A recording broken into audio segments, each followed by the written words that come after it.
2024 সালে তালিকায় যুক্ত হওয়া ভোটারসহ দেশের মোট ভোটারের চূড়ান্ত তালিকা প্রকাশ করেছে নির্বাচন কমিশন ইসি। বর্তমানে দেশে মোট ভোটার সংখ্যা 12,37,32,274 জন। প্রধান নির্বাচন কমিশনার এএমএস নাসির উদ্দিন রবিবার জাতীয় ভোটার দিবসের উদ্বোধনী অনুষ্ঠানে একথা জানিয়েছেন। প্রধান নির্বাচন কমিশনার জানিয়েছেন, দেশে বর্তমানে মোট ভোটার 12,37,32,274।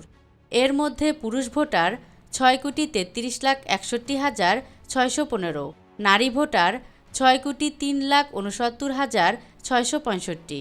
সিইসি বলেন, অবাধ, সুষ্ঠু, গ্রহণযোগ্য ভোটের প্রতিশ্রুতি জাতিকে দিয়েছে নির্বাচন কমিশন। আমরা মনে করি ইসির প্রতি দেশের মানুষের অকুণ্ঠ সমর্থন আছে। আমরা একটি free, fair and credible election দিতে জাতিকে প্রতিশ্রুতি দিয়েছি। আমরা জানুয়ারি মাসে বাড়ি বাড়ি গিয়ে ভোটার তালিকা হালনাগাদের উদ্যোগ নিয়েছি। বর্তমানে ডাটা এন্ট্রি চলছে। তোমার আমার বাংলাদেশে ভোট দিব মিলেমিশে, এই প্রতিপাদ্যে দেশে সপ্তমবারের মতো জাতীয় ভোটার দিবস উদযাপন হচ্ছে। 2019 সাল থেকে জাতীয় ভোটার দিবস উদযাপিত হয়ে আসছে।